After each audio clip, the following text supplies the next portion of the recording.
Hello friends, कैसे आप सब। आई होप आप सब अच्छे होंगे। तो आज की इस वीडियो में हम क्या देखने वाले हैं, हम देखने वाले हैं क्लास 6 एनसीईआरटी और एनसीईआरटी की सब्जेक्ट की साइंस विज्ञान की क्लास 6 की एनसीईआरटी है ये। ठीक है, जो भी student UPSC UPPCS other competitive exam की प्रिपरेशन कर रहे हैं तो आपको पता है एनसीईआरटी कितनी इंपॉर्टेंट है। एनसीईआरटी से जो है प्री एग्जाम में क्वेश्चन आते हैं। तो एनसीईआरटी पढ़ने से क्या होता है, आपका एक बेस क्लियर होता है। तो मैं आपको एडवाइस दूंगी आप 6 क्लास से जो है एनसीईआरटी स्टार्ट करें, उनके शॉर्ट नोट्स बनाए ताकि आप उनको रिवाइज कर सकें, क्योंकि बार बार आप बुक नहीं उठा सकते हो। तो जो आज हमारा चैप्टर है वो क्लास 6 का लास्ट चैप्टर है। इससे जो पहले का चैप्टर है उस पर ऑलरेडी मैंने वीडियो बना दिया, आप जाकर प्लेलिस्ट चेक कर सकते हो मेरे चैनल पे। ओके, तो आज का जो चैप्टर है वो क्या है, हमारे चारों ओर वायु। सबको पता है वायु के बारे में, लेकिन थोड़ा सा हम इसमें समझ लेते हैं ताकि आपका क्या हो जाए, क्विक रिविजन हो जाए जिसको भी पता है। वायु क्या है, वायु स्थान घेरती है, ये सबको पता है। ऐसा नहीं है कि वायु स्थान नहीं घेरती। ठीक है, वायु स्थान घेरती है। और ये हमें जो आपने पढ़ा होगा एक एक्सपेरिमेंट कि गुब्बारा होता है, गुब्बारे में क्या है, हमने हवा भरी, उसके बाद वो अगर मतलब उसे हम रखते हैं तो वो क्या होता है, उसमें क्या होता है, मास होता है। ठीक है, और वो क्या करती है, कुछ ना कुछ स्पेस ऑक्यूपाई करती है। तो हमें पता चलता है वायु स्थान घेरती है, वायु में भार होता है। वायु का कोई रंग नहीं होता। वायु कैसी होती है, ट्रांसपेरेंट होती है, पारदर्शी होती है।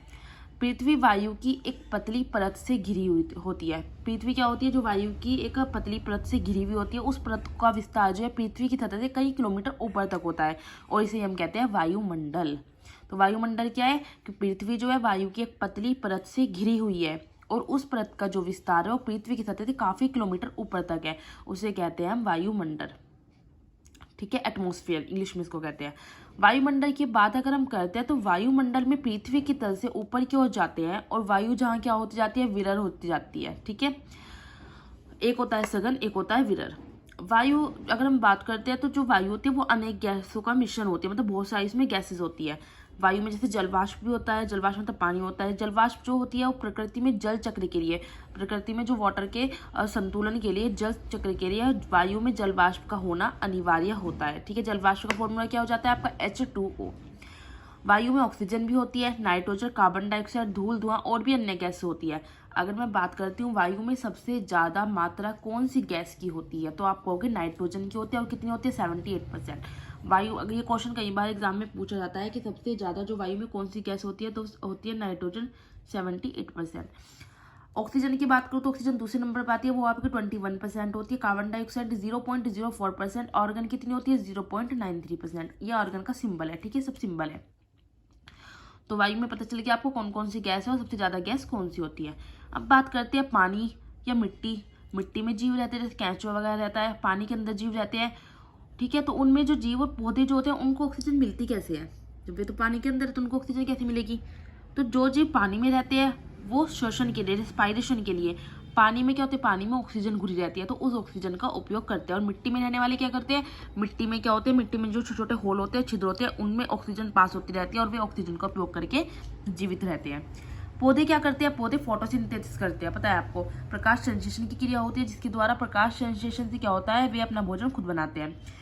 और इसके साथ ही क्या करते हैं, वे ऑक्सीजन को उत्पन्न करते हैं। वे कार्बन डाइऑक्साइड देते हैं, ऑक्सीजन को उत्पन्न करते हैं। पौधे श्वसन में ऑक्सीजन का उपयोग करते हैं, लेकिन क्या करते हैं, अगर वे ऑक्सीजन थोड़ी बहुत कार्बन डाइऑक्साइड भी लेते हैं, थोड़ी बहुत ऑक्सीजन भी लेते हैं जब वायुमंडल में है हमारे, लेकिन वे क्या करते हैं, जितनी ऑक्सीजन में लेते हैं उससे ज्यादा मात्रा में ऑक्सीजन उत्पन्न करते हैं। तो पृथ्वी पर जीवन के लिए सबको पता है वायु क्या होती है, बहुत ही ज्यादा महत्वपूर्ण है। वायु क्या करती है, पवन चक्की को घुमाती है। पवन चक्की का उपयोग कहूँ तो ट्यूब वेल से पानी निकालने में होता है, और आटा चक्की को चलाने में भी पवन चक्की का जो है उपयोग किया जाता है। पवन चक्की से मैंने आपको पिछले चैप्टर में बताया था, यहाँ से जो है इलेक्ट्रिसिटी, विद्युत भी उत्पन्न होती है। तो क्वेश्चन पूछा भी जा सकता है, पवन चक्की के उपयोग करें तो ट्यूबवेल से पानी निकालने में, आटा चक्की को चलाने में, और इससे इलेक्ट्रिसिटी भी उत्पन्न होती है। वायु के और क्या क्या काम होते हैं, तो नाव को खेने में, नाव जब चलती है ना तो कैसे होते हैं, वायु की डायरेक्शन में चलाते हैं। पैराशूट हवाई जहाज को चलाने में सहायता करती है। पौधों के बीजों तथा फूलों के परागकण को इधर उधर फैलाने में जो सहायता करती है वो वायु ही करती है। ठीक है, तो ये चैप्टर का आपका नोट था, बहुत सिंपल सा चैप्टर था, वायु के बारे में बताया गया था। तो आपको क्या करना है, वीडियो को पॉज करना है, वीडियो को देखना है, अच्छे से समझना है और अपने नोट्स बनाते चलने हैं। बिना नोट्स के अच्छी तरह से जो है तैयारी नहीं हो पाती है। जब आपके पास नोट्स होंगे तो आप उसे अच्छी तरह लर्न भी कर लोगे। ठीक है, तो चलिए मिलते हैं हम नेक्स्ट वीडियो में। नेक्स्ट वीडियो आपकी क्या रहेगी, वो क्लास 7 की रहेगी, चैप्टर 1। ये आपकी 6 क्लास की जो है एनसीईआरटी कंप्लीट हो जाती है। वीडियो अच्छी लगी तो आपको लाइक करना है, शेयर करना और कमेंट करके मुझे ज़रूर बताना है।